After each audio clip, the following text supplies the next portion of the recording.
آج ایک ایسے موضوع کو سمجھتے ہیں جس نے ہمارے معاشی نظام کو اپنی لپیٹ میں لے رکھا ہے، اور وہ ہے انشورنس۔ بہت سے لوگ اسے محض تحفظ کا ذریعہ سمجھتے ہیں، لیکن جب ہم اسے شریعت مطہرہ کے ترازو میں تولتے ہیں تو اس کی حقیقت کچھ اور ہی نظر آتی ہے۔ عام الفاظ میں انشورنس کا مطلب یہ ہے کہ ایک شخص کسی کمپنی کے سالانہ یا ماہانہ کچھ رقم دیتا ہے، اس معاہدے کے ساتھ کہ اگر اسے کوئی حادثہ پیش آیا یا اس کی گاڑی چوری ہوئی یا اس کا انتقال ہوا تو کمپنی اسے ایک بڑی رقم مثلاً لاکھوں روپے دے گی، اور اگر کچھ نہ ہوا تو وہ رقم کمپنی کی ہو جائے گی۔ تو علماء دیوبند اور بالخصوص جامعہ علوم اسلامیہ بنوری ٹاؤن کے فتاوی کی روشنی میں بات کرتے ہیں، انشورنس 3 بڑی وجوہات کی بنا پر حرام ہے۔ نمبر 1، جوا۔ جوئے کی حقیقت یہ ہے کہ مال کا مالک بننا کسی ایسے خطرے پر موقوف ہو جس میں نفع بھی ہو سکتا ہے اور نقصان بھی۔ انشورنس میں بھی یہی بات ہوتی ہے۔ اگر حادثہ ہوا تو وہ گاہک جیت گیا، اسے لاکھوں روپے مل گئے اور کمپنی ہار گئی۔ اگر حادثہ نہ ہوا تو کمپنی جیت گئی، اس نے پیسے ہضم کر لیے اور گاہک جو ہے وہ ہار گیا۔ قرآن مقدس میں اللہ تبارک و تعالی فرماتے ہیں، اے ایمان والو، شراب، جوا اور بت اور پانسے یعنی تقسیم کے تیر، یہ گندگی ہیں، شیطان کے کام ہیں، پس بچو اس سے تاکہ تم تفلحون، فلاح پا جاؤ، کامیاب ہو جاؤ۔ یہ سورہ مائدہ کی آیت نمبر 90 ہے۔ انشورنس کے اندر دوسری خرابی سود کی ہے۔ انشورنس میں روپے کے بدلے روپیہ دیا جاتا ہے۔ گاہک جو ہے وہ تھوڑی رقم دیتا ہے اور حادثے کی صورت میں کہیں زیادہ رقم وصول کرتا ہے۔ روپے کے بدلے روپے کی اگر تجارت ہو پھر اس میں کمی بیشی ساتھ ہو تو وہ صریح سود ہے۔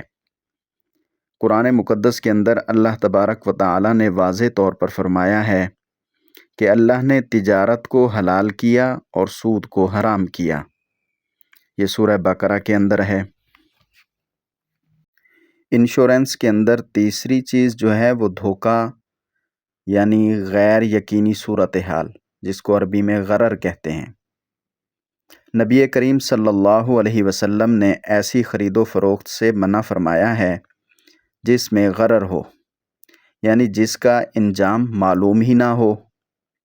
آپ دیکھیے انشورنس میں یہی کچھ ہوتا ہے کہ معلوم ہی نہیں ہوتا بدلے میں کچھ ملے گا بھی یا نہیں، اور ملے گا تو کب ملے گا یہ پتہ نہیں ہوتا۔ تو نبی کریم صلی اللہ علیہ وسلم نے دھوکے والی بیع سے منع فرمایا ہے۔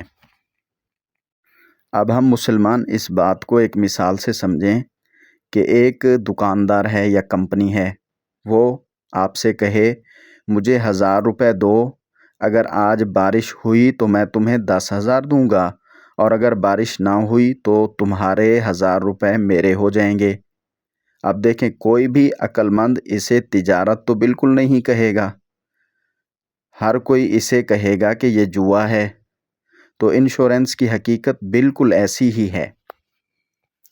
جامعہ بنوری ٹاؤن کے فتاوی میں صراحت کے ساتھ ہے، انشورنس کی تمام مروجہ صورتیں جو اس وقت پائی جاتی ہیں، تمام شکلیں سود اور جوئے پر مشتمل ہونے کی وجہ سے ناجائز ہیں۔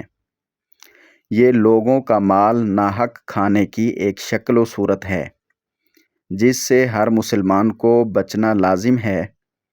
یہ فتاوی بینات کے اندر کفایت المفتی میں حوالے دے رہا ہوں، ان کو دیکھا جا سکتا ہے۔ اسلام ہمیں توکل علی اللہ پر بھروسہ کا درس دیتا ہے۔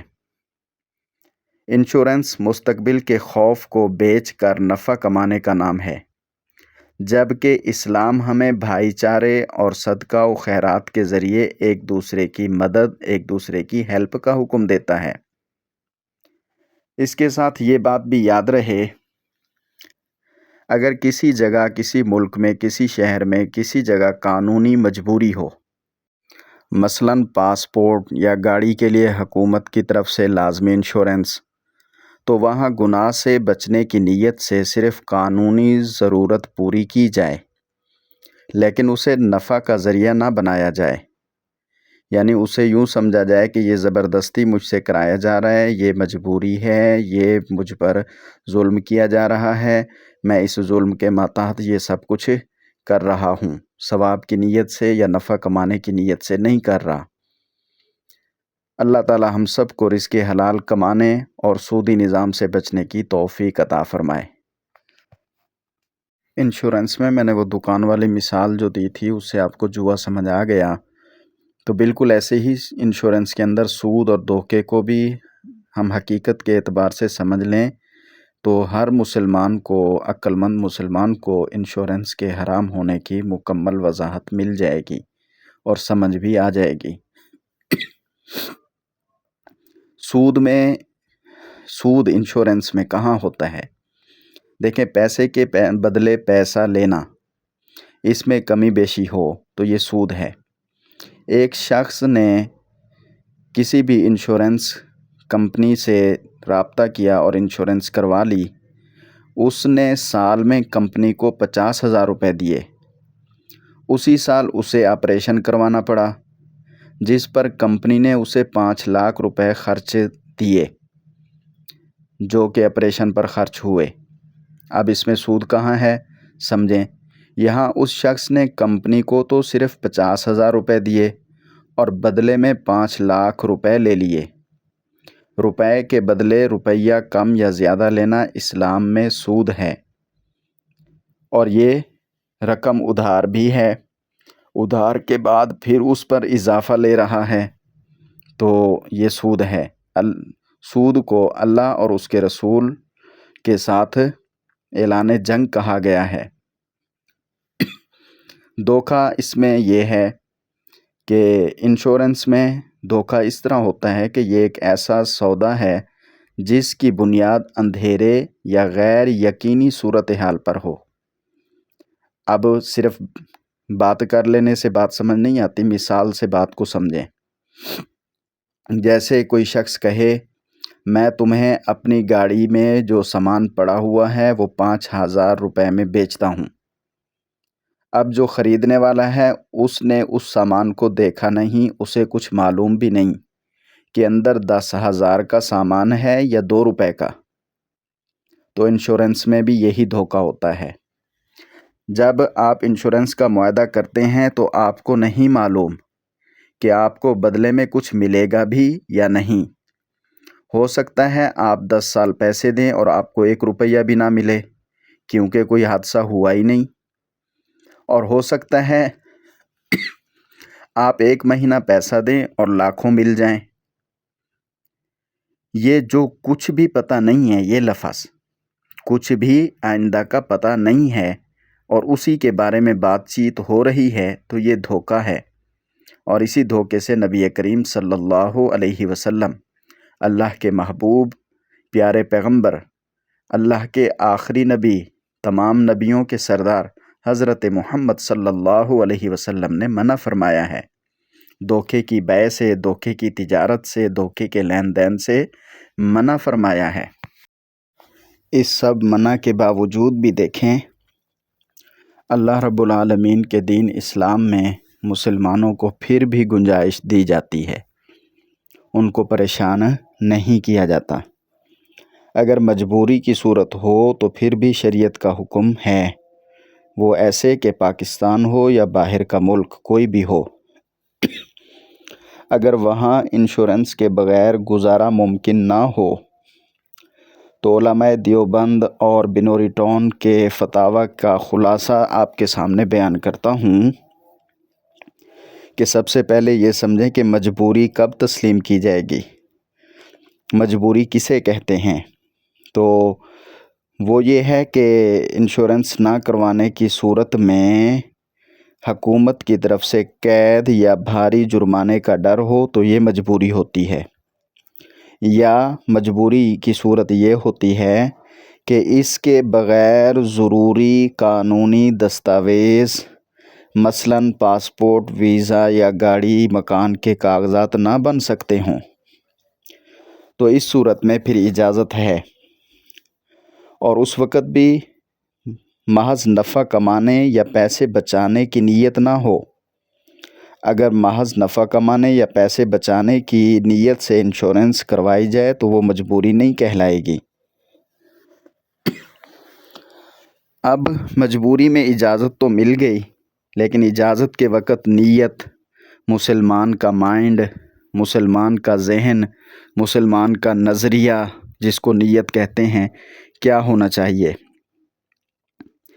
تو اگر انشورنس کروانا لازم ہو جائے تو مسلمان یہ نیت کرے کہ میں یہ انشورنس اپنی خوشی سے نہیں بلکہ قانونی جبر اور ظلم سے بچنے کے لیے کروا رہا ہوں، دل میں اسے پھر بھی گناہ سمجھے اور اللہ تبارک و تعالیٰ کی بارگاہ میں استغفار بھی کرتا رہے۔ اب یہ تو ہو گئی نیت بھی، انشورنس بھی مجبوری کی صورت میں ہو گئی۔ اب آگے چلیں، کبھی رقم مل جاتی ہے انشورنس کی، اب تو اس کا حل کیا ہے؟ تو جب انشورنس کی مدت پوری ہو جائے یا کوئی کلیم ملے تو اس کا حل یہ ہے کہ اپنی جو اصل رقم ہے، جتنے پیسے آپ نے اپنی جیب سے کمپنی کو دیے تھے، اپنی طرف سے جتنے پیسے دیے تھے اتنے پیسے واپس لینا آپ کے لیے حلال ہے۔ اس کے علاوہ جو زائد رقم آپ کو کمپنی نے دی ہے تو اپنی اصل رقم سے جتنی بھی زیادہ رقم کمپنی دے وہ آپ کے لیے پھر بھی حرام ہوگی۔ تو اس کا حل یہ ہے کہ اس زائد رقم کو اپنے استعمال میں لائے بغیر ثواب کی بھی نیت نہ کریں، ثواب کی نیت کے بغیر غربا اور مساکین کو دے دیں، ان کو صدقہ کرنا واجب ہے۔ اس میں یہ نیت یاد رہے، ثواب کی نیت نہ ہو، صرف بس اس پیسے سے اپنی جان چھڑانا مقصد ہو۔ تو جامعہ بنوری ٹاؤن کا فتویٰ جو ہے، مجبوری کی بنا پر بیمہ کرانے کی صورت میں اپنی جمع کردہ رقم سے زائد لینا جائز نہیں۔ وہ رقم بلا نیت، بغیر نیت ثواب کسی کو صدقہ کر دینا ضروری ہے۔ یہ فتاوی بینات کے اندر موجود ہے بات۔ اے مسلمانوں، سود اور جوئے پر مبنی یہ نظام ہماری معیشت کو کھا رہا ہے۔ اگر ہم مجبوری میں اس کا حصہ بنتے بھی ہیں تو اسے حق سمجھ کر نہیں بلکہ مصیبت سمجھ کر کریں، اور اس کے گندے مال سود جوئے سے اپنے اور اپنی مسلمان اولاد جو ہماری آنکھوں کی ٹھنڈک بنے، ہمارے لیے صدقہ جاریہ بنے، ان کے پیٹوں کو سود اور جوئے والے پیسوں سے نہ بھریں بلکہ اس زائد رقم کو غربا تک پہنچا کر اپنا دامن صاف کریں۔ یہ تو انشورنس پر بات ہے۔ اب آگے انشاءاللہ تکافل اور پھر اس کے بعد جو اصل شرعی نظام ہے اس پر بات کریں گے۔ اللہ تبارک و تعالی ہم مسلمانوں کے لیے دین پہ چلنا آسان بنائے، اور دین پہ چلنے کے راستے اللہ تبارک و تعالی ہمیں حکومتوں کی صورت میں بھی اور ویسے اپنے ذہنی اور ماحولی اعتبار سے بھی نصیب فرمائیں۔ آمین ثم آمین۔ مسلمان ہونے کے ناطے تکافل وغیرہ سے بھی اپنے آپ کو بچائیں، کیونکہ اس میں بھی ایسی ہی پیچیدگیاں ہیں۔ تو تکافل کی ویڈیو کا انتظار کیجئے اور اس کو شیئر کیجئے۔ اللہ تبارک و تعالی ہم سب پہ رحم، فضل، کرم نصیب فرمائے، دنیا میں بھی اور آخرت میں بھی۔ اللہ ہم سب کے ساتھ عافیت والا معاملہ فرمائے۔ آمین۔